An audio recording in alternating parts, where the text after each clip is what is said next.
Welcome back to Lambda Bible Studies, and today, a bit of an experiment, a fun exercise that we're going to do together. Philip, how are you doing? I'm doing great, thanks. How are you doing? Doing very well. Yeah, I'm looking forward to this. As ever, I'm pushing the boundaries of what's possible with YouTube and streaming and Bible studies and such. So the idea is, we've got this phrase, which is a rendering of the verse in Greek, in the original language that the New Testament was written in, and we're going to try doing our own translation of it live during the stream. The caveat should be given that I'm an absolute novice. I don't really know any Greek, basically. So I'm going to be relying a lot on internet resources and such. And I've brought Philip in, who's got a little bit more expertise than me, who will hopefully be able to keep me on the rails to some degree. But I think the point of the stream is just, well, partly for me I thought it would be interesting for other people to come on the journey with me, to just explore what goes on in trying to translate Greek. Like, what are the actual words, and how much flex is there? How difficult is it to take something in one language and represent it in another language? I'm hoping that I'll have some insight after this about the subject of translation, and also hopefully about this particular verse that we've picked. How does that sound as a plan? Do you think we'll get anywhere with this, Philip? I have no idea, but I'm excited to. Great. I'm excited to see. We're all on this adventure together. So I've got a lot of faith in. Perfect. That's a good. I feel like that's a good hint. So this first word, estiv or something, estin. So what I'm going to do is I'm going to look it up.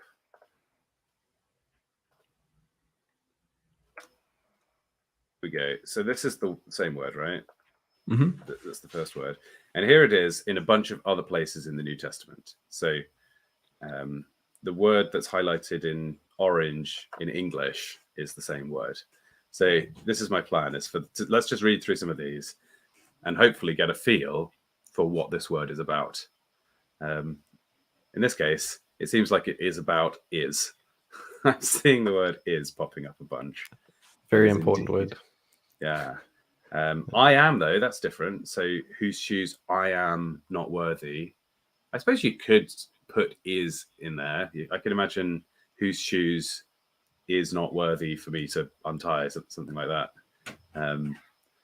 Which doesn't sound it doesn't sound like a native English pronunciation, but I could imagine that's the kind of thing that just differs between languages. Evil comes, that's interesting.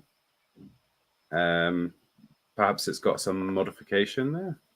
It seems to have a little diacritic mark over the I, or not the I. What would that be? I ammed, or iota.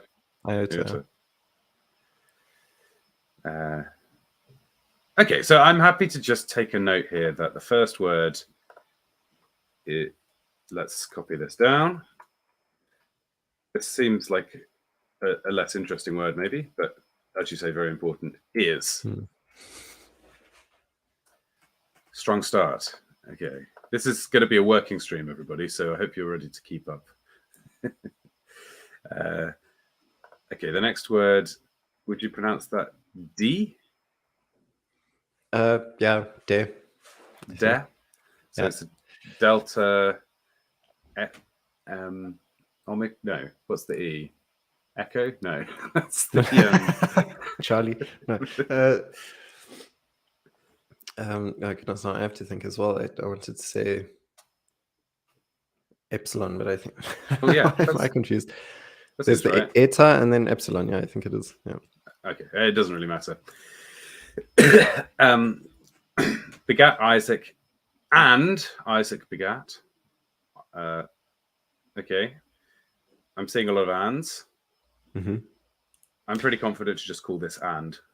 Well, Yeah, I would have translated it with Or- however, or but I don't see anything here that would imply a however. oppositional. Yeah. There we go. There was one, a but, but it seems like mostly it's got and. It does. I mean, it definitely is agreeing with you. Yeah, there we go. Maybe that's I've got a KJV lying on my desk. Maybe that's the reason. No, but the word for and is kai usually. So there, in my experience, indicates a kind of, it builds on the previous sentence, but it's a bit more disjunctive instead of it being conjunctive. So instead of creating like a direct and kind of continuity where it's like a list or something like that, it seems to me to often create a kind of this. Right, I noted that down. So the next word, let's have a look.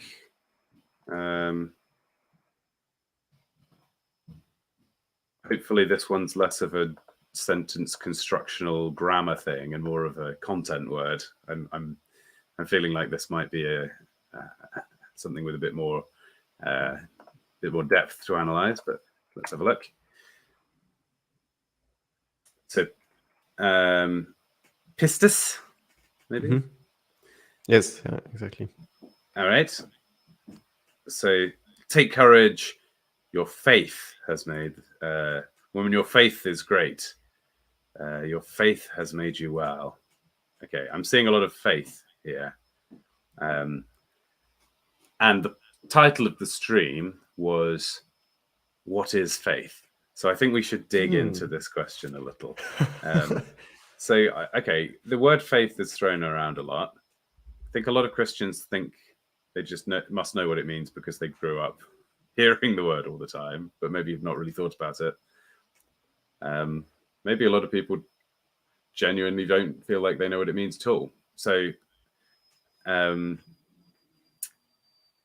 so what? Okay, here we are. Faith, hope, and love. That's interesting. So this is in the context of these are good things. So faith is something that's positive. We see people talk about the faiths of the world, right?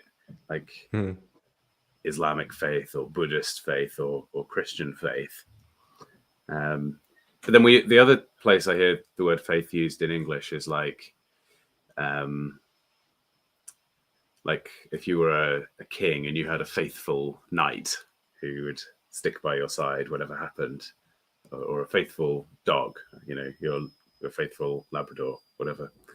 And those two things feel like they're worlds apart, like they're completely different senses of the word, but maybe there's something that ties them together. What do you reckon? Yeah, I think so. I think faith, I mean, the word faith, I'm not even entirely sure. I think another context that one might have heard it in is marriage, for example. So loyalty does seem to be something that's inherent in faith as well. But I think a word that's a bit more understandable that kind of conveys the same meaning is trust. Okay. And if you're faithful, then you're trustworthy in a sense. So if you've got a faithful knight or a faithful dog, then it's a trustworthy dog or a trustworthy knight, because they're reliable in what they do. You can count on them to do what you expect them to do or what you require of them to do, in a way. So a verse like trust in the Lord with all your heart and lean not on your own understanding uses the word trust. Is there a Greek word for trust that's distinct? And if so, is there some subtle difference between them, I wonder? I don't think so. I think pistis is also the word that gets translated with trust, but I might be wrong. So it might be nice to look up that verse that you just quoted. Oh yeah, but that is in Hebrew, right? It's in the Psalms. Although maybe we could look it up in the Septuagint. How about that? Yes, yeah. Well, if you tell me where it is, I've got the Septuagint here. Then... Oh, great! We're so well prepared for this. Yes, it's all part of the plan. Okay, it's Psalm 28, verse 7. Okay, well, I just have to find the Psalms in the Septuagint. 28, you said. Yeah. Ludovicus says, "Good morning, friends. Beard game on point today." Thank you. We both came bringing our best beard games. Yeah. And Bosco Chow, hello and good night from Taiwan. Oh, that's awesome. Taiwanese viewers, that's great.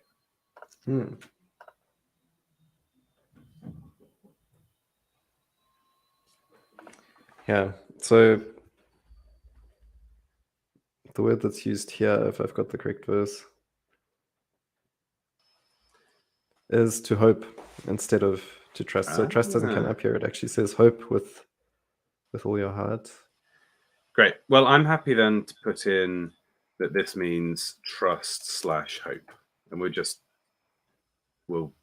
guess we'll let our hearts decide which one we put in for our translation. The next is a very long word. So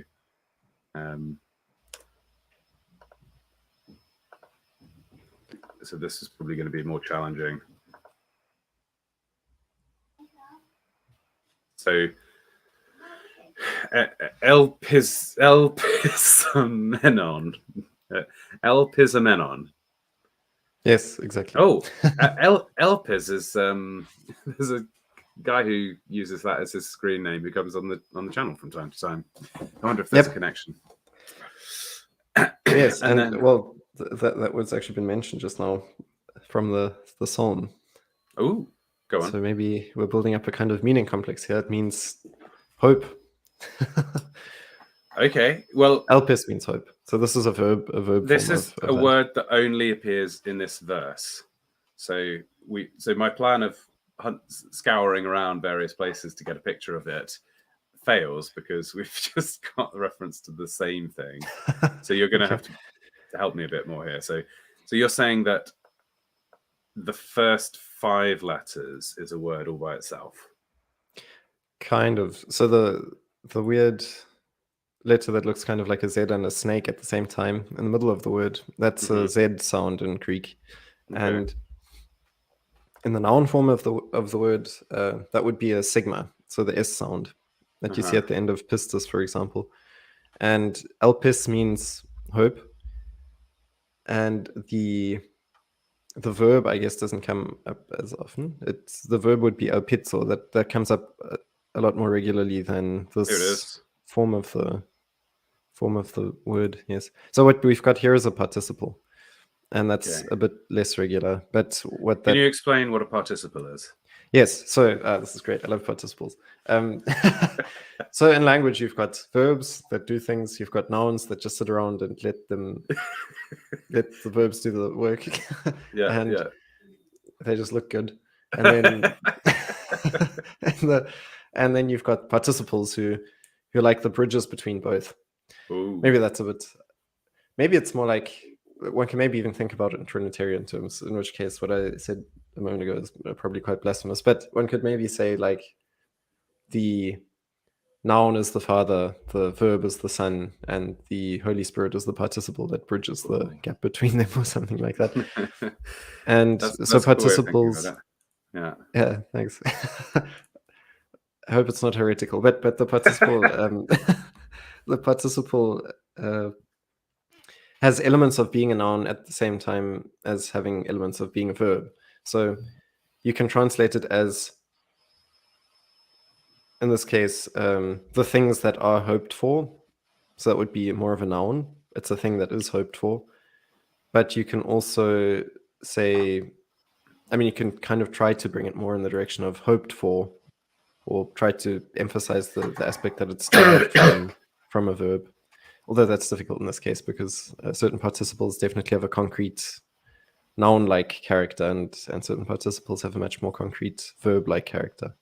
Like hoping, for example, would be a participle.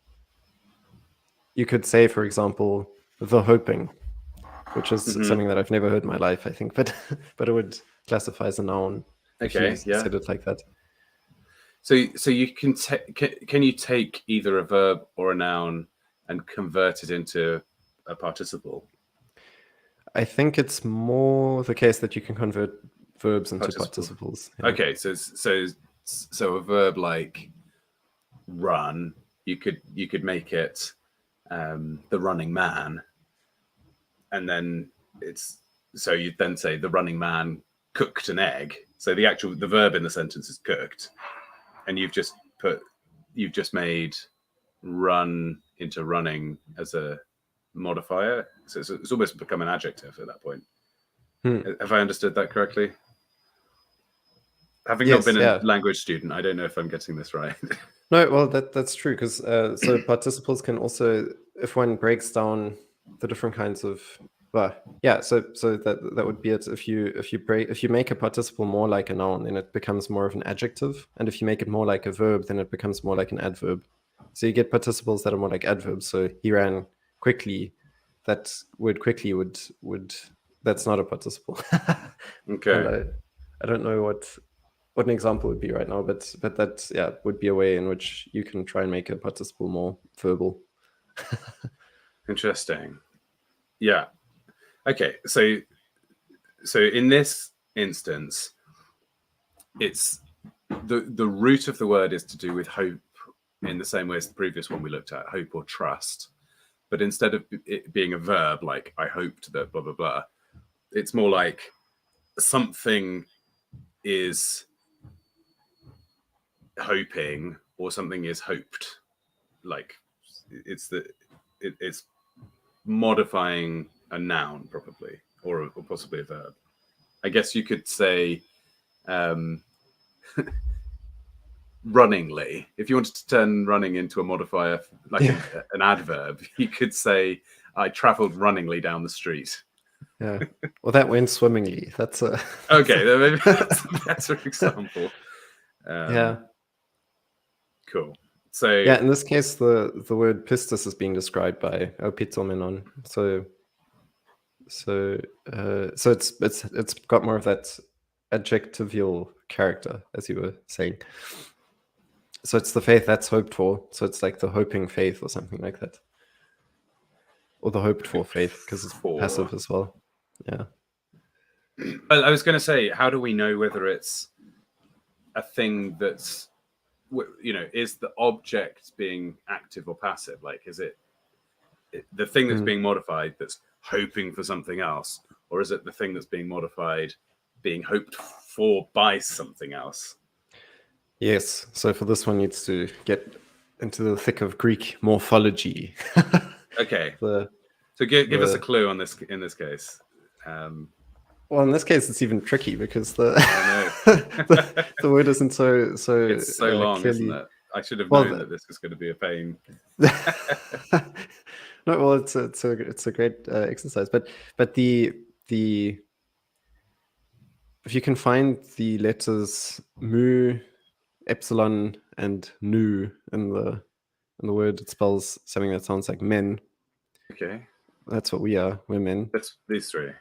Yes, exactly. Then you've got the primary clue for how to identify what this is. The only problem is, so you've got elpizo, which is the root of the verb, or elpids. And then you've got that O, which bridges the gap to the particle that indicates just that it's a participle of a specific kind. Mm-hmm. And then the men tells us that it's a participle, not just any participle, but it's a participle that's passive, or it's in what the Greeks call a middle voice. Okay. So if something is middle in the middle voice, then it's almost like it's doing it to itself. It's reflexive. So like you brush your teeth. Yes, exactly. Yeah, that would be. You could put that into the middle voice, I think, in Greek. You brush your own teeth. And then the last two letters. The last two letters, yeah. So participles tend to end with the ending of a noun, and you can distinguish nouns and verbs from each other in Greek based on their ending, because in Greek you also still have cases. So cases tell us what the role of a noun is in the sentence. So if nouns are like the soldiers or something, each soldier has a different rank or a different function within the army. They have to subordinate themselves to their commander. And you were saying that this could mean reflexive. So yes. then could you interpret this as being, for example, somebody who has self-assurance? That's interesting. In this case,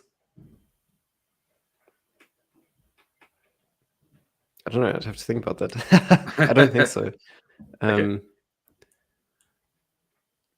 I think it's just no. I don't think so. But I couldn't articulate why exactly. Okay, No, I that's just fine. think in the sentence it kind of if you try to translate the whole sentence, which will maybe that's it. It's contextual because I'm happy to just put and I'll say this. It may not be an actual option, but for the sake of this exercise, let's suppose that it could also be like self-assured in some way. But we might find when we put everything together that option just disappears and doesn't really make sense. So we can then delete it. Yeah. Should we carry on? Yeah, sure. Yeah, we can do that.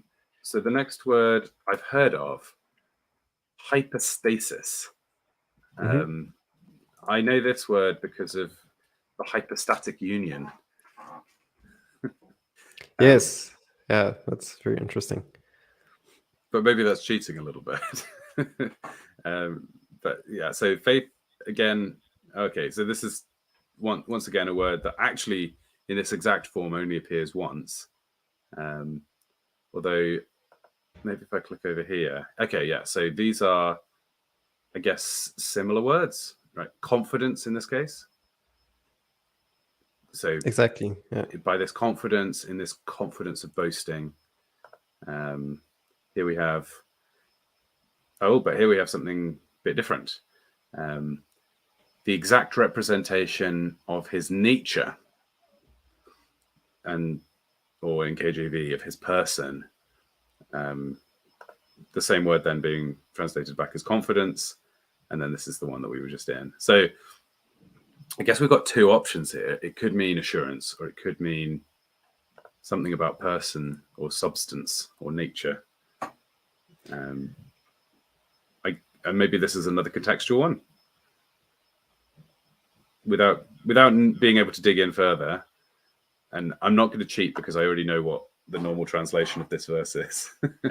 I'm going to run this exercise as if I didn't, right? So, well, there is something to this word there's another step that one could take, which I think is also quite helpful, is that you can directly translate it. So if one also, I think, looks in Strong's Hebrew, one should have some sort of etymological indicator to see what the word is comprised of, like what the roots of the word are and so on.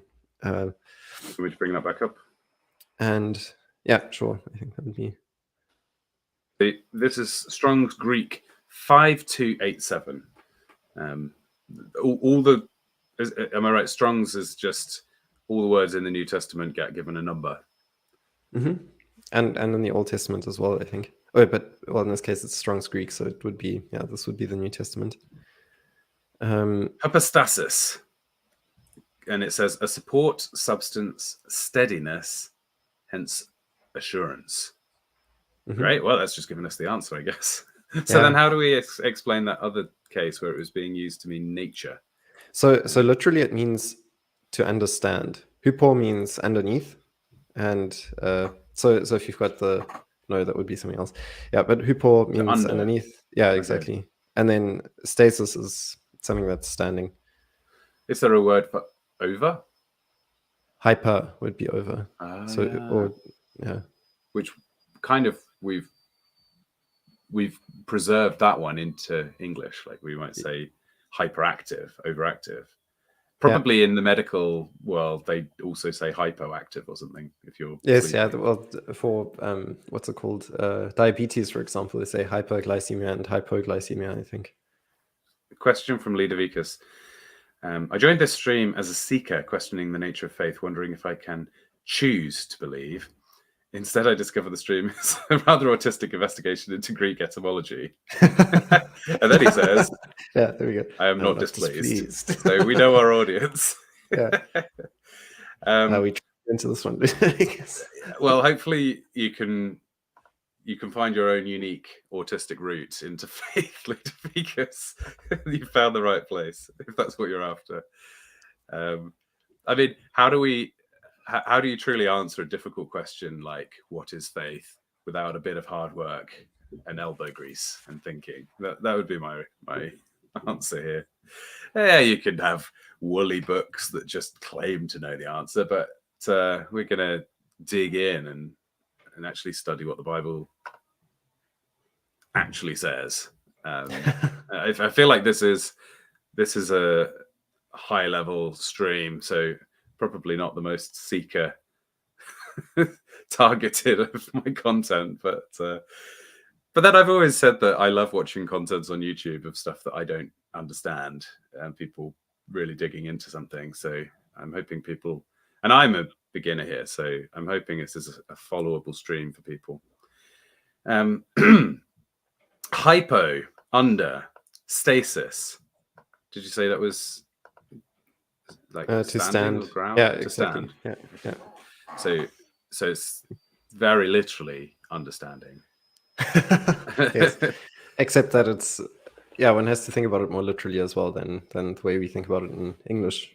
I mean, in English, when we hear understanding, we also think the comprehension or something like that. But yes. But in this case, it's that's kind of a skip and a jump away from the original meaning, because I assume what this is like it's your bedrock. It's the solid thing that on which you build, or your footing, your firm foundation, maybe. Mm-hmm. Would be more English phrases that carry the original meaning. So I feel like we've got a pretty good handle on this word now. I'm going to note that down. So understanding. So then if we think about the verses that had nature, it's like the foundation of the individual rather than the foundation of a belief. As in the thing upon which your identity rests, and therefore your nature, versus the thing upon which your comprehension and understanding of the universe rests, which is your understanding.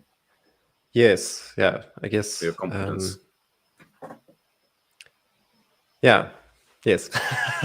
Sorry, okay. I'm struggling a bit, but yeah, that's that seems plausible to me. It's definitely that like a foundation on which you build up, whether that be intentionally or unconsciously, and hence it also can refer to nature, I guess, in that way.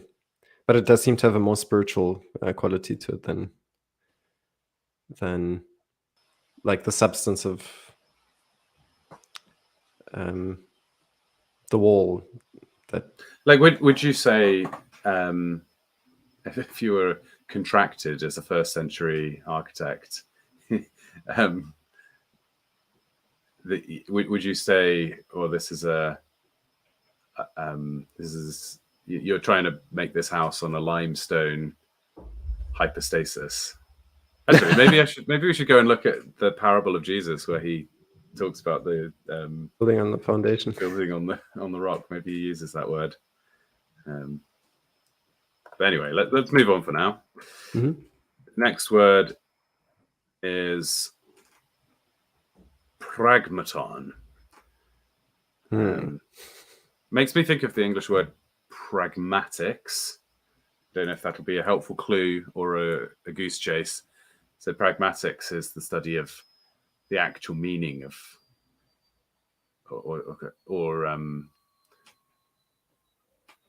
it's kind of connecting things to reality, to the real world,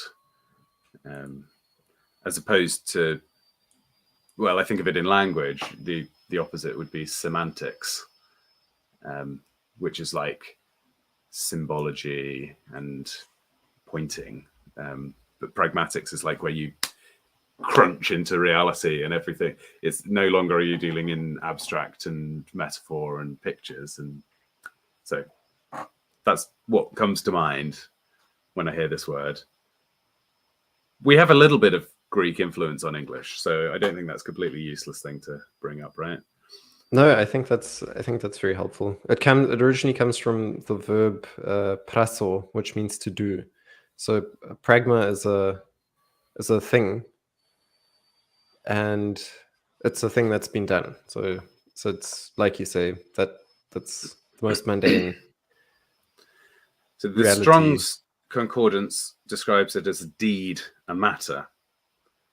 And let's have another quick survey of verses that reference this. Lots in Hebrews, interestingly. So maybe interesting to go somewhere else. So Luke 1:1. This is an account of the things, and there's that word pragmaton, accomplished. So things, I guess, pretty general word. It's just a big bucket of stuff.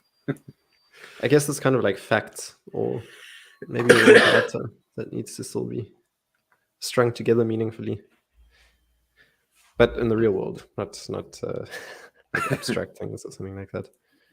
Yeah. So that's this word, I believe, which is things / deeds. Maybe. How far through are we? We're over halfway. We're almost. We're the finish line is in sight. Once we've got all of these pieces in place, then we'll figure out how to stick them together, come up with some kind of our own translation, and then we'll go and have a look at a bunch of real translations that are out there. Maybe we'll look at the ESV, the King James, the NIV. We'll do a survey and see if we agree or not. I mean, another factor here to mention is maybe that different translations rely on slightly different textual sources. So I think this verse does this set of Greek words that we're using for the translation is based on the received texts. There are other texts that have been found archaeologically since the received texts were put together, and it's a contentious matter whether or not you should. I tend to lean towards wanting to make the most of all the textual manuscripts that we've ever dug up, but the received texts was what was used to make the King James Bible. So people who are King James only purists, for example, and I think a larger group than that, but they, for example, would say that in their opinion, God provided the Textus Receptus as a sort of divine act of providence, and so using additional sources will mislead you. If I just to specify, maybe the received text is, I think there is, so the text of the Nestle Island, which is the edition that I'm using currently, that's the received text of today, which is what you're describing. It's like a synthetic approach to the whole thing, where you take all of the manuscripts that you've got at your disposal and you try to synthesize them into like an artificial kind of text of what it could have been like originally, but you're making use of all of the traditions that you've got at hand. Whereas the Textus Receptus of like the early Renaissance, which is what the King James builds on, I think comes out of the Byzantine tradition or something like that, which is what makes it very legitimate to a lot of people, because it was the Greek tradition of the Greek Church essentially that preserved this text or something like that. Because if you think going beyond just reading an English translation and digging out a Greek translation, doing it yourself, is the most deep that you can go. That's not true. You could go, if you're really interested in a single verse, you could go and find all the actual manuscripts that exist of that verse around the world, things that have been dug out of the ground, and start thinking about when is this manuscript dated to? What kind of lineages of manuscripts could have led to it, if there are textual variants. But what I want to emphasize to listeners who might be worried, therefore, about the can we trust the Bible if there's all these variants hanging around? It is actually, when it all shakes out, there's very little disagreement about the actual Greek words that we have, and there's very little disagreement about what the Greek words mean as well. So it may be that there is some specific word that there's debate about. Is it this Greek word or is it that Greek word? Is this word there, or has it been added or removed? That does happen. Occasionally, that will affect the understanding of the meaning of a sentence, but it never goes really beyond that. The flow of a paragraph will not be significantly impinged, and a whole passage, you never find hinges. The entire meaning of that passage is hinged on a single word. So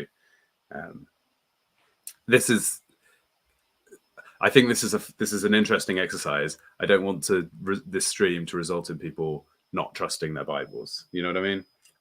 Yes. Yeah. No, I mean, it's definitely the most reliable document we have out of the ancient world, the most reliably witnessed. So I don't think people should be worried about that. It's a fun thing to go and look up the numbers for that, right? If you go and compare how many manuscripts do we have of the New Testament versus other ancient sources of a similar time period, it's night and day, isn't it? Yeah, exactly. And I think the fact that the schools that copy these texts are still alive from their origins. So even like the Jews that continue to this day to copy the Hebrew text of the Old Testament, the school is still going. So there's also very rigorous traditions that maintain and pass on these texts that we have. So yeah, I don't know. I think they're quite reliable. So the next word, elenkos. Yeah, exactly. Elenchos, I would say, but yeah. Strong's is telling me this is a proof or a test.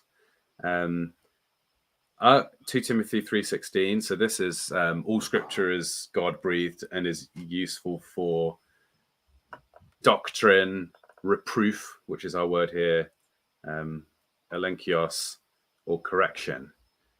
So teaching, reproof, which is interesting. I always thought of reproof.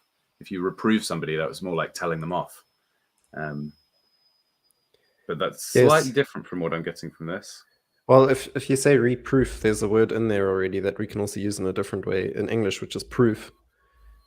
And if you reprove your children, for example, then you're actually doing them a favor, because by doing that, you kind of give them shape and discipline and so on, so that they can be more effective and more enjoyable and sociable people in the world. If you're doing it correctly, the reproving. If you're doing it according to honest guidelines or something like that, then what you're doing is you're refining them as people, and that's a good thing. And what it ends up leading to is people that are convinced of what they believe. And I think that's also the direction in which that is taken here in Hebrews. Another interesting thing is that a mirror is an elenchtikos or something like that. Oh, interesting. In Greek. So it's like you're looking at yourself in the mirror. Yes. Wow, that's cool. So this proof test definition doesn't quite seem to capture it to me. But yes, I'm trying to think of a way to sum all of those ideas up. It's about maybe conviction is a nice word, as well, as in it's proof in the sense of is it proof in the sense of a scientific proof, or is it proof in the sense of you prove something in the oven, like you develop it by baking it, and like you seal a dye onto the edge of a pot or something like that? Well, I don't think the two are unrelated. I think that which has been proved in the oven, so to speak, or by the judgment of the fire in the oven, is also the same thing that can be used to prove something in court, because it's been tested. It's been put to the test to see if it's actually reliable, and because it's proven itself to be reliable, it's also. So it would be like if you were managing an army, you'd send your proven troops that have won many battles into the most critical part of the battle because they've proven themselves. Or you'd trust your assistant who's proven themselves to be loyal to you, to go back to loyalty that we talked about before. You trust them because they're proven. And therefore, our modern idea of proof, like a mathematical proof, do you trust that this statement is true? Well, we've got this logical argument for why, but through most of human experience, the proof comes in the form of having like tested and seen that the thing stands up to its claims. Like you trust, you give someone an assignment, and if they carry it out quickly and effectively, then they've proven their worth, and you give them more. You trust them to do more sensitive jobs or whatever. Yes. Yeah. Okay. Great. I think we've got to the bottom of this. So this is proof. And I'm going to put a note about that. Something having shown its qualities. So that verse that says scripture is useful for teaching, correcting, reproving could be more to do with if you have an idea, you go to scripture to test it against other verses. Yeah, that is quite interesting. I think that's generally, I mean, if you're doing that with your own ideas and so on, or if you're doing it with your brother who's also got ideas and maybe you see him veering off the path a little bit, right. Then you can also, prove his ideas and do so by means of scripture. So you can both walk into the testimonies of our fathers in the faith that have handed us God's word in scripture, and so you can test it against that. I think that's quite a good way of looking at it. Like second to last word, ow or oo, maybe? Yes, ooh. Let's have a quick look. So thou shalt not kill. The not there is kill, is oo. No for anything is oo. That's fun. Although with two diacritics over the u, so that's exciting as well. Thieves do not break through. Ooh, you cannot serve. So I'm getting the sense that ooh reverses the meaning of the sentence. It's like the Uno reverse card of words. Nice. Yeah. Yes, it's a negative particle, so it means not. Last word. The last word is this.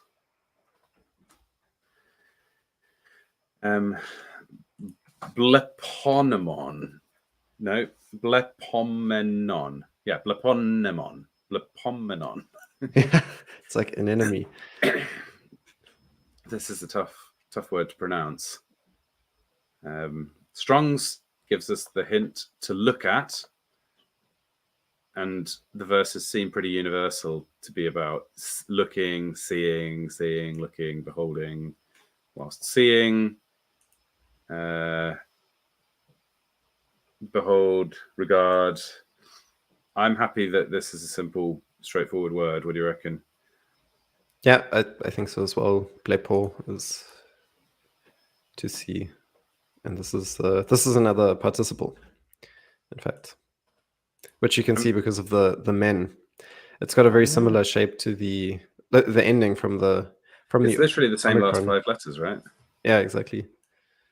Let's see. Great. So let's review. We've got is and trust,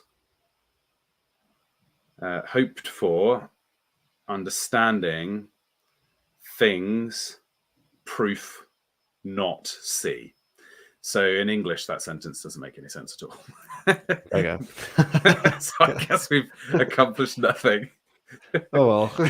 let's shut the stream down. No, let's see, because I'm aware that translating from one language to another is not a simple matter of changing words. There's a lot of grammar to get to grips with, and this is where my approach here may fall down, because I've not learned the intricacies of Greek grammar. But let's just, without even any assistance about the grammar, let's see if we can come up with a hypothesis about how these words might fit together. So this hoped for that we learned was a participle must be modifying something. And I think it must be modifying either the word before or after it. So it's either the so there's this kind of conjunctive is, and it's either, so I assume that the is going to connect the trust with something later in the sentence. Is that right? So like trust is something that is then described. Yeah, that's how I would see it as well. I guess one could, I mean, the conjunction, usually in conjunction with, in English, conjunctions are kind of at the beginning or the end of, or in the middle somewhere, connecting things. In this case, because I already know it, I think I can point out that the conjunction de usually comes as a second word in a sentence, but when you translate it, you always have to move it to the beginning of the sentence if you're translating into English. Okay. So that makes it a bit easier, maybe. And then also, so let's just delete this or hide it a bit for a second, because it's going to distract us. How do I change the color? Here we go. Let's make it gray. Oh no, that's made it more visible. Oops. There we go. So so I'm saying that trust maybe is the hoped for understanding, something like that. Or the hope for foundation, I think. Or firm foundation. Yes, but right, because understanding is a misleading word in English. Yes. So let's note that down as kind of what this is our hypothesis so far. So it's trust. Let's put both options in. Trust or hope is the hoped for foundation.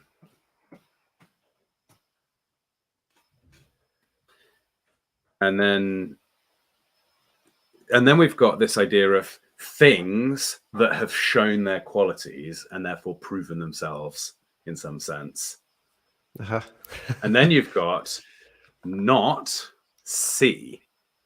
I'm going to just assume that the not applies to the see. Is that fair, rather than the proof?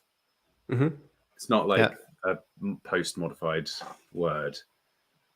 Yeah, and if one recalls that this participle form is passive or middle, but probably passive, then you can also say they are not seen, or something is not being seen. So things that have proven themselves to have qualities. This isn't the final translation. This is just me kind of throwing together all the ideas that we've talked about during the stream.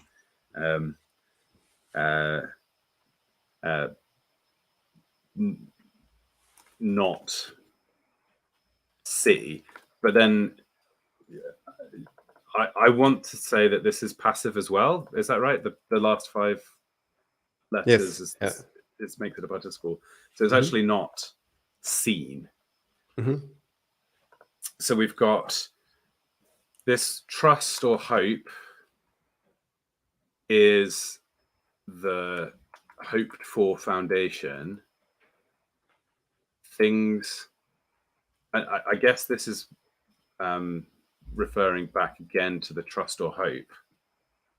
So it's kind of like trust or hope is the things that have proven themselves to have the qualities without having been seen, maybe. Yeah, I think that's really good. I think we're zooming in on something here. Yes. Now we think trust and hope are sort of interchangeable words, largely. At least that's the same word in Greek that gets translated one way or the other into English. Do you feel like trust and hope have different meanings in English? Well, yes. I don't know if I would translate pistis with hope. Actually, I don't know if I might have missed where that came into the. Oh, sorry. Equation. Maybe this is faith. Sorry. Yes, faith. Yeah, trust or faith. Okay, fine. Sorry. No, that's just probably a typo. Fine. Okay. So, do we feel like trust and faith are different words? I don't think so. I think faith has much more of a religious connotation, or if you're faithful, we like to say. But I think if you say trustworthy in our But given that the word didn't originally have that religious connotation, I feel similarly about the word heaven.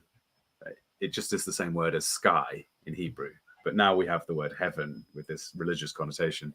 I quite like to use the non-religious word to sort of, I don't know, it feels like it takes you back to the original text better because it doesn't overload with meanings and differences that didn't exist in the mind of the original people, like collapsing two words back together so that you get that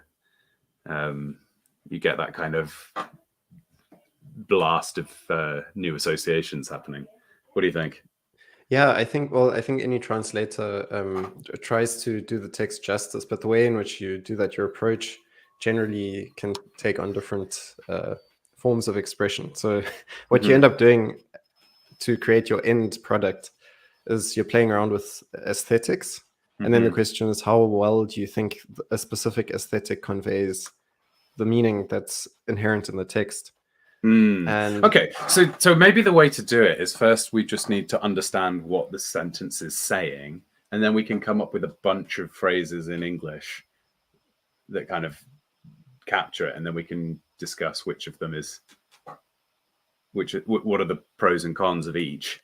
And maybe we don't have to decide on an actual final one. That could be the viewers could post in the comments underneath their personal translation of this verse. That'd be quite cool. And another thing that I just wanted to address quickly is that the question of something like heaven, just being sky in Hebrew, I think that's also a question when you translate. Sometimes you realize that the concept that's being conveyed is very loaded with a specific kind of cosmology or something. And then in order to try and prevent people from mistaking a very religious understanding of the sky with their very kind of nihilistic or atheistic understanding of the sky, they use a word that's got some kind of distance to it, like heaven, whatever that is.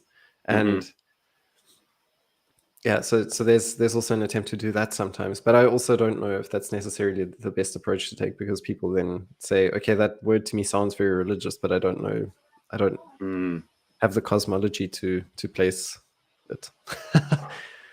Now, for context, because if we were really doing a translation, it would be really important to get the full scope of what's being discussed, and we haven't really done that. So just to give a little hint towards what's around this verse, the previous verse says, "But we do not belong to those who shrink back and are destroyed, but to those who have faith and are saved." And that word faith is the same word that we're talking about, the first word, trust or faith or whatever. And then the rest of the chapter that follows this verse is just a bunch of examples further elaborating what the meaning of this word is. So there are some people who do not a translation, but a sort of loosey-goosey transliteration of the Bible, where you just come up with your own random sentences and try and get across what the meaning is. And I think there's a place for that, but I think you've got to be very careful about those, because it's easy for the people who make them to then inject lots of their own ideas that aren't actually in the Bible at all. So I think it's a dangerous thing to lean on a transliteration for your Bible reading, but I think they can be quite nice as a way to it's almost like halfway between a translation and a sermon, in a sense, because you're not just saying the words in another language, you're giving a running commentary on what the original text means. So if I was going to sort of just re-say this chapter of the Bible as if I was Paul, but I was writing in English to English people, I might write something like, now, what is faith? Well, faith is... And now this whole phrase isn't in the text at all. It's just like my own thinking about what, how you structure a piece of written text. So I just thought that's an interesting... this is almost more like what we have is the little subheadings, don't we? In a lot of Bibles, they've put in subheadings that weren't in the original text, but can just help people understand how the flow of the argument goes. But I'm going to try doing one where it says trust, because I think that's more fun, to use slightly offbeat translation for that word. And then we've got this idea of it's a foundation, the thing that's under where you're standing, the thing that you base yourself upon,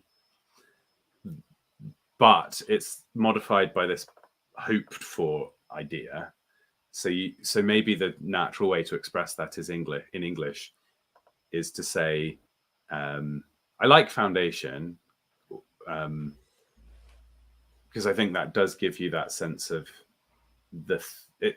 foundation really means the thing that you build on rather than just stand on. So firm ground on which to stand. So, okay, you could say trust is the firm ground on which you stand, but then we need to modify it to say it's the thing that you were hoping for. So hoped for firm ground on which you stand. I think that's a bit clumsy. It kind of feels like, as an English speaker, it feels like riding over a roughshod. It's not like kind of elegant and smooth, and that is often how it feels when you're reading a translation that leans towards the more literal, don't you think? Yeah. Yes. Yeah. That, I think. Like so you're well. trying to juice out as much of the original meaning as you can at the expense of it being pleasant prose. Mm-hmm. You're like, I don't care about my readers having a pleasant time reading this text. I just want that if they're diligent and they force themselves to understand it, that they're as close as they can get to having read the original text without speaking any Greek. So let's call this the kind of like literal leaning translation. Okay. And then second half of the sentence is kind of as another idea or another way of explaining what is trust.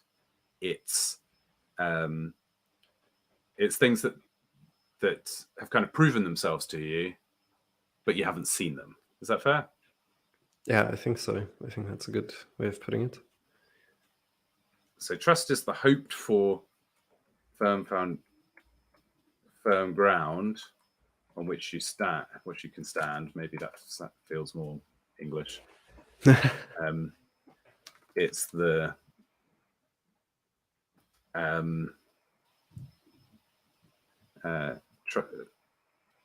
it's things. Yeah, okay. Things was in the original Greek, right? Yes, yeah. The pragmata. And again, things that it feels clumsy. I don't know. Maybe it feels clumsy in Greek. Maybe Paul, was writing in a less elegant way. But it's things that have proven themselves to you,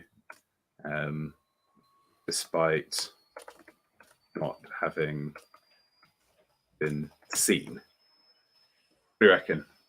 Yeah, I think that's a pretty good translation of the first. Now let's do one that's a bit more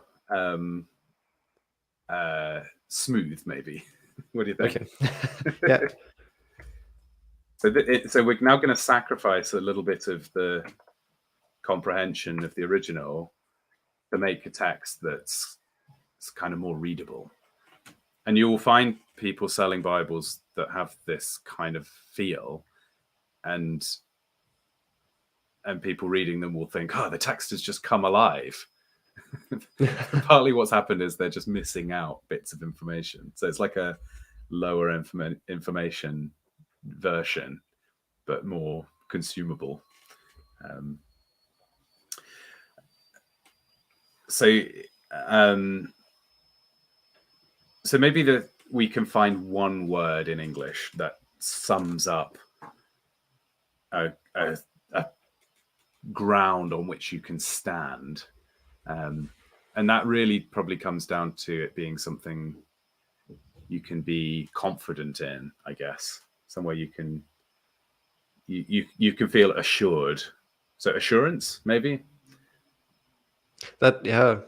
I mean, that is already very abstract. I was thinking foundation, but assurance is also pretty good. Well, okay, foundation. Yeah. I mean, maybe there's a better word still. I don't know. Maybe. We're obviously also very good.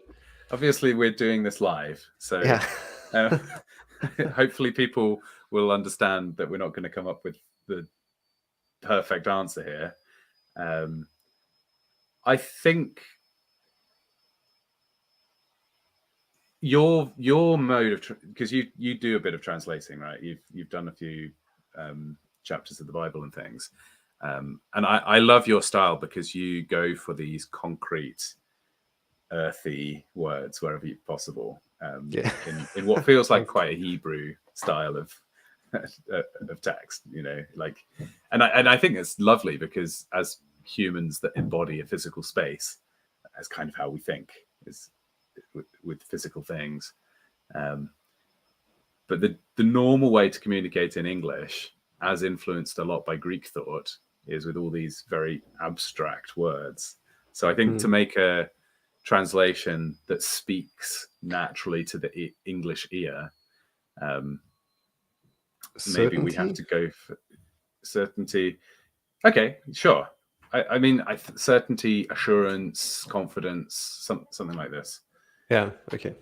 Yeah. Which do you prefer out of those three?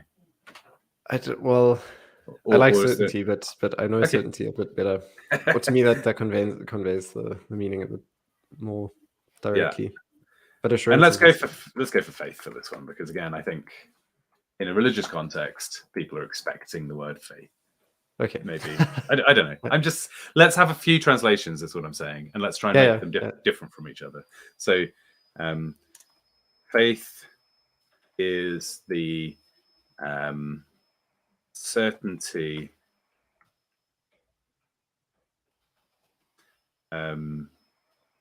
Maybe we could say was longed for.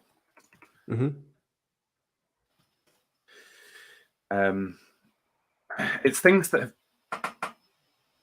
proven themselves to have qualities, but then that's really just proven or demonstrated, maybe. Yeah, so evidence maybe might be Uh, although evidence has the word to see in it as well. So does it? Yeah, well, in Latin, it comes from I didn't know that. a scene, something that's been seen, kind of. So it would be ironic if it's the thing that was seen that isn't seen. Well, But, quite. Which is kind of the whole point of this clause is that it's shown itself to you through another manner than seeing, right? yeah, that's true. So, so it's like trusted, but without having been seen. I think we have to say been seen, or without sight. That's quite nice. So something without sight. So then I think trusted or reliable things, or we had proven trustworthy. Things trust.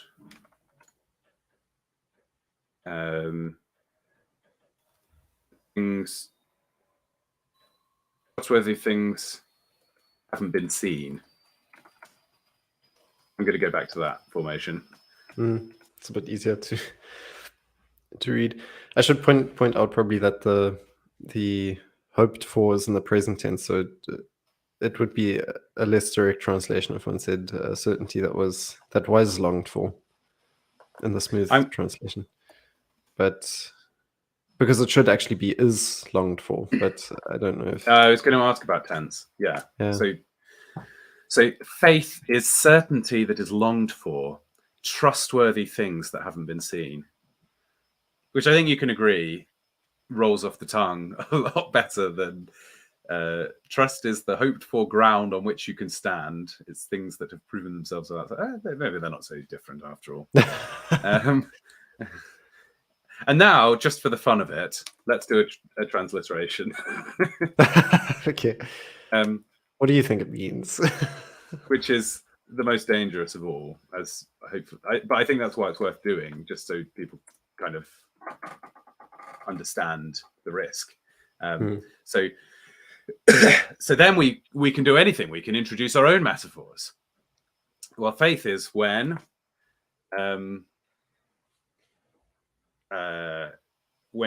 you are wishing you could, when you are waiting for that solid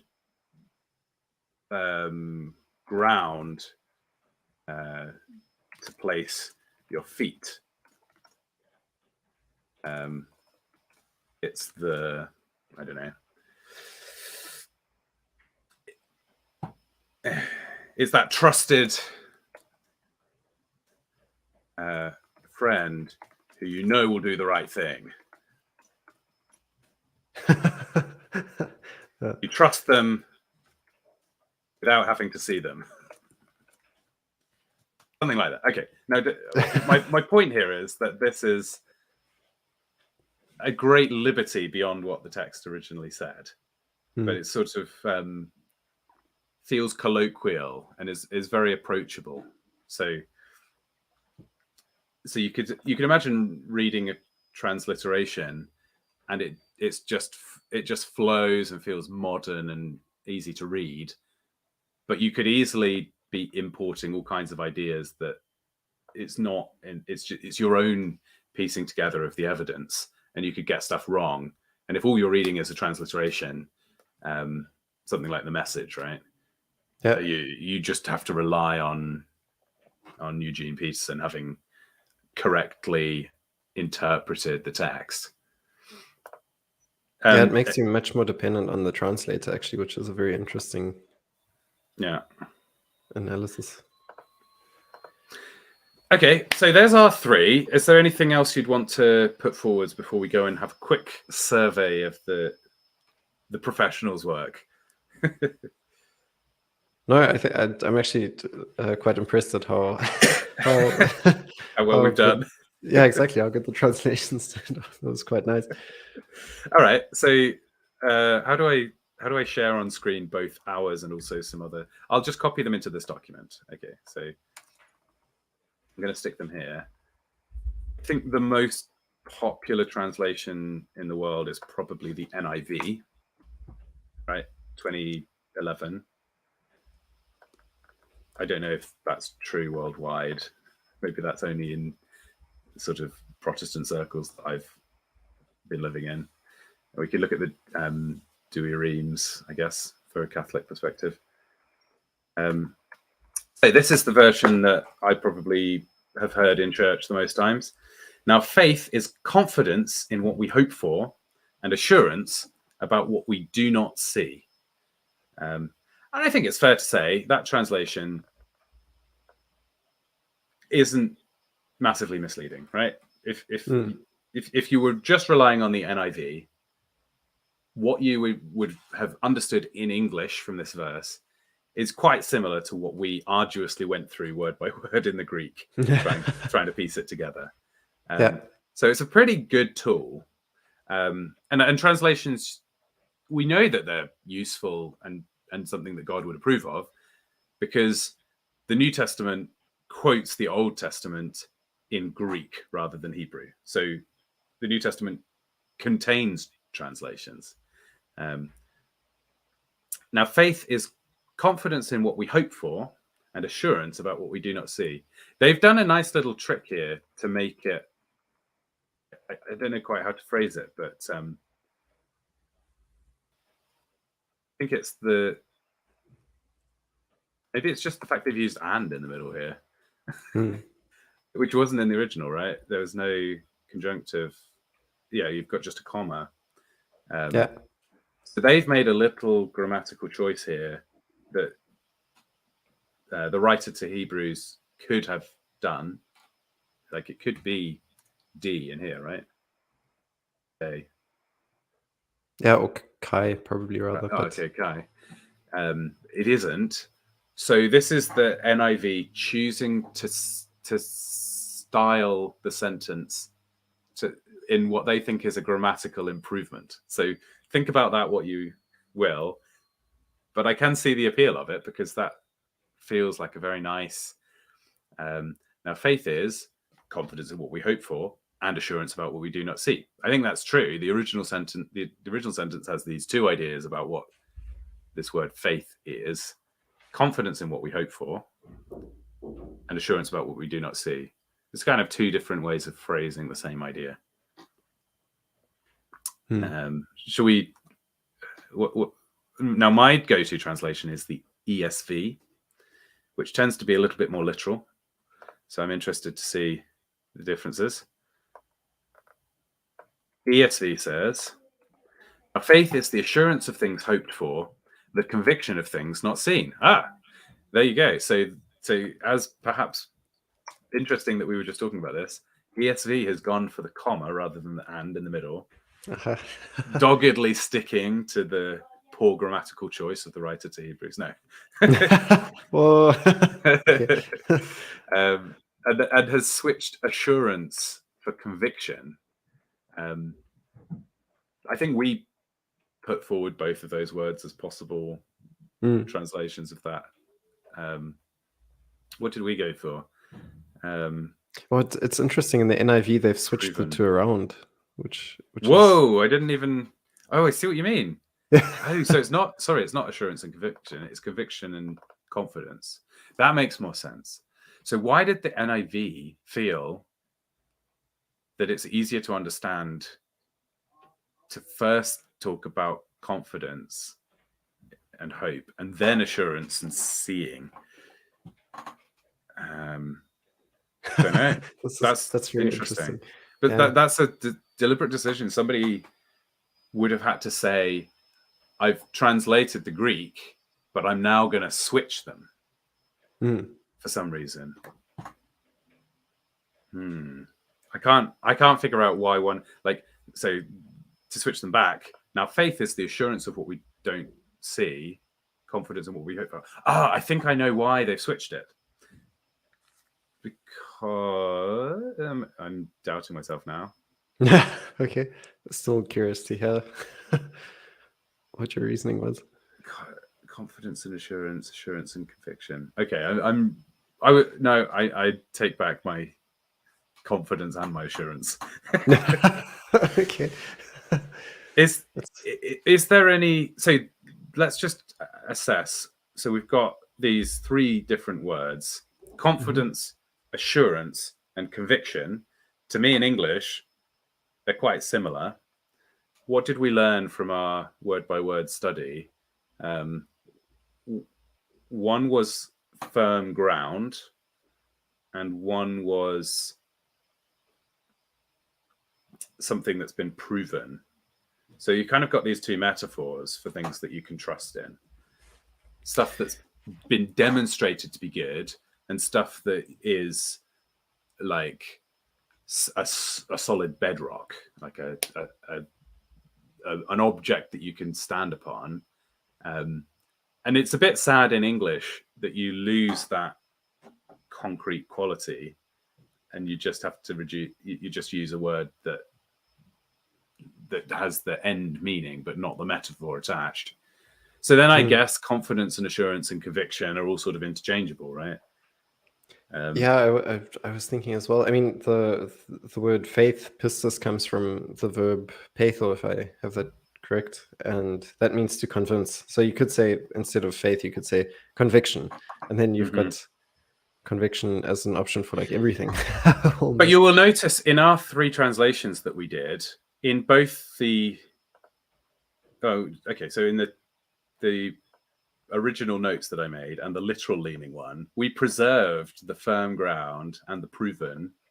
But the smooth version that we did, we went for certainty and trustworthy, and we lost all of the beautiful depth of the original language. So yeah, I think the answer is that, as you can see, the words become interchangeable because you've distanced yourself. You're at arm's length from some of the original meaning.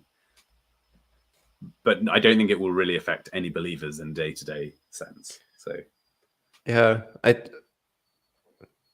mean, I think it's always important to come into conversation with your brothers and sisters in Christ about these texts and so on, so that and that you read a lot of the Bible to get more of the context surrounding any given text. And I think that definitely automatically already gives you a room and a space and depth and so on within which to work through the truth of God's word. I think we have to look at the King James. I've got a lot of respect for this translation.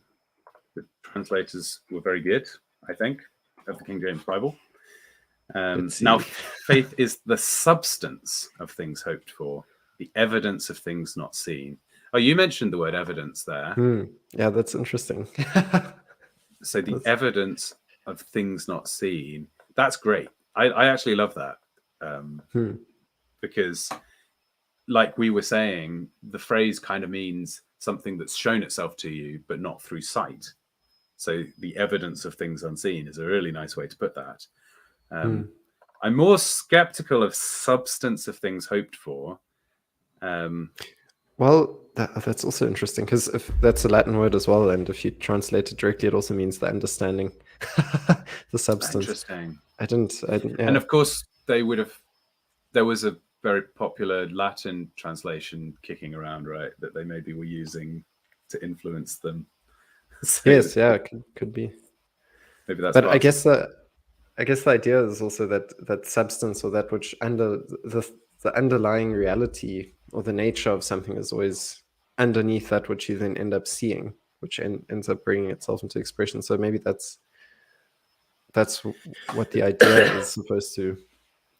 But I don't think this quite captures the idea that it's the like. I'd like a modifier on substance that expresses it. Go on. The things hoped for? Sorry. Well, it's not just that they're hoped for, but also that they are sort of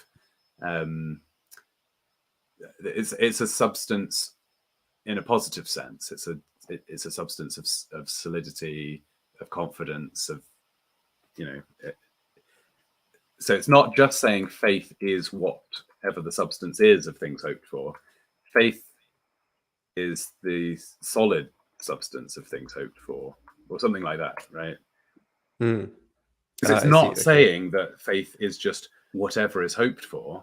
It's saying specifically that faith is a thing that is hoped for and is reliable. Is, you know, I'm afraid I can't remember everything we found out about this word, right? The this one, hypostasis, but that's not. It's the understanding, right? So yes, so they're translating understanding, or not in the English sense, but the thing that is under where you stand, as substance. But I mean, that's interesting. Could it be that hypostasis in the Greek could be referring to like a treacherous quicksand or a bog or something that you would sink into? I don't know. I think it would rather be, because remember, it also meant nature, right? Sometimes it was to do with the true nature of Christ. Is his hypostasis. Yes, exactly. Yeah. So I think it's kind of the metaphysical foundation for what then appears in reality. If one has the presupposition that there's like a spiritual ideal first that then brings itself into material expression. So actually, then maybe I'm coming around to agreeing with the King James translators and saying, actually, we've imported the idea that it's a firm foundation, but it's more just the whatever is under your feet. It's the thing under where you're standing. So then, faith is not as the NIV and the ESV and us translated it as this kind of solid foundation. It's just, so then trust is the hoped for ground on which you stand. And then it's, and then the smooth translation is then misleading because it doesn't have anything to do with certainty. It's just what is under you. So then faith is like it's ground that is longed for, but then that doesn't seem so smooth. All right. Yeah, but it's interesting to see how the meanings kind of developed as we've tried to make it more accessible or something. Are there any particular Lutheran translations that you want to look into, or should we look at the Douay-Rheims or something else? I can't think of anything. I would have also looked at the ESV, I think, or the New King James version, but or the old one. But you've got both of those there already, so I think that.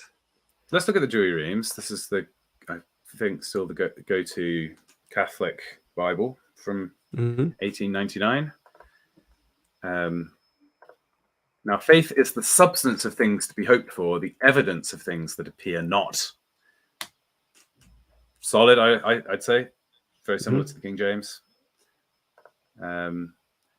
Should we find one that's a bit more out there? People love the Holman Christian Standard Bible. There's some like easy to read ones, right? Okay, so here's the ERV. Faith is what makes real the things we hope for. It is proof of what we cannot see. So they're kind of bringing in a completely different angle on this than what we had thought of. They're saying that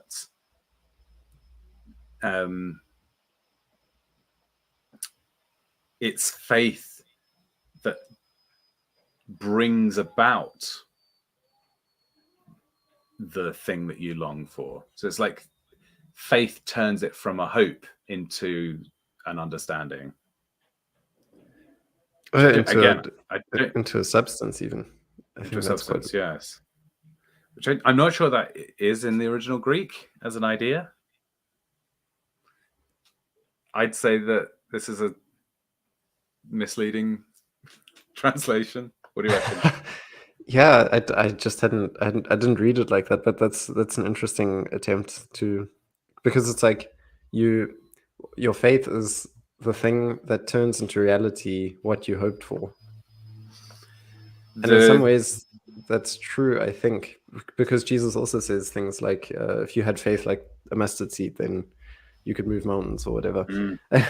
And so faith is that the gift that God gives us that makes him righteous before him. So and that's also what makes him listen to our praise and so on. So to some degree, I don't think it's wrong. It's just definitely it's a strong emphasis on an aspect of the Greek that I didn't even think about, which is quite interesting.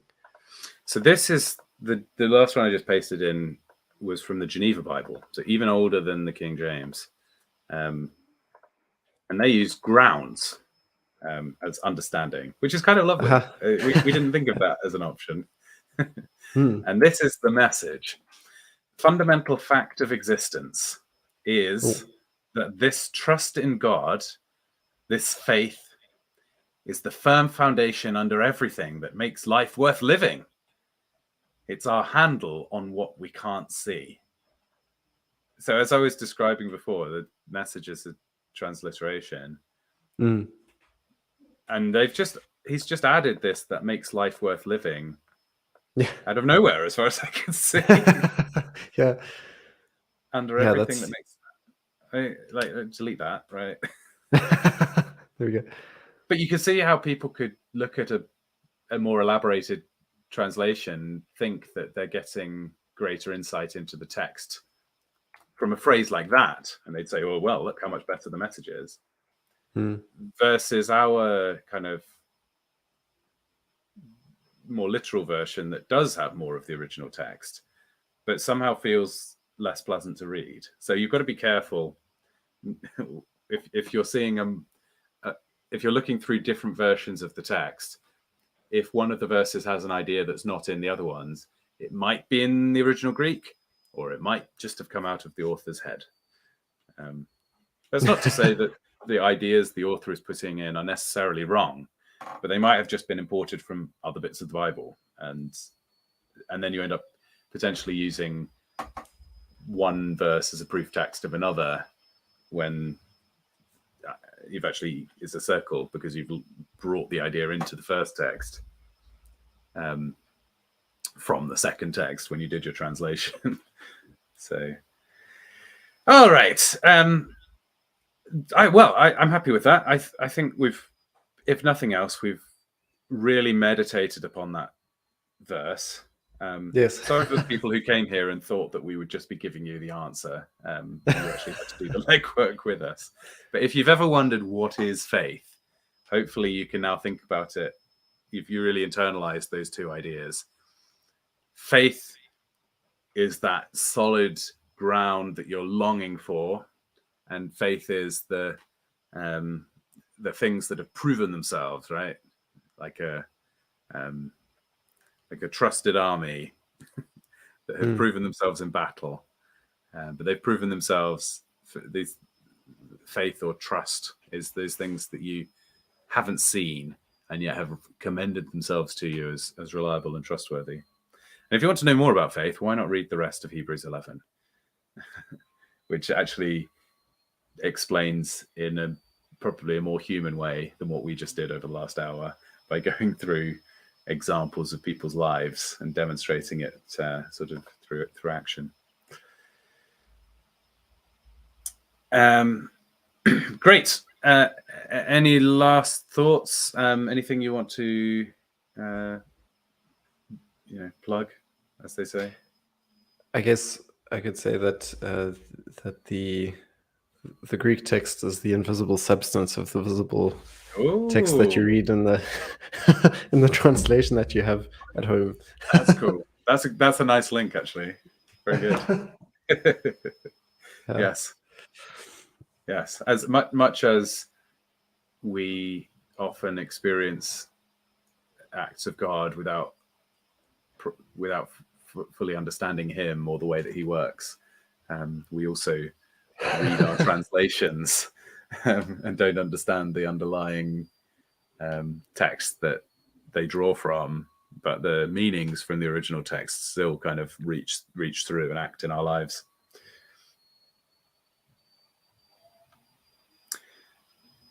Well, thanks very much for joining me. Thank you for having me. Sure. I hope people enjoyed this. I would be keen to know in the comments what people thought. I'd be interested to do more of these. I think it's a nice way to just begin the journey of learning a little bit of the original languages, and you're rewarded along the way with these actual bits of teaching from God's word. Great. I will end the broadcast. Let's go.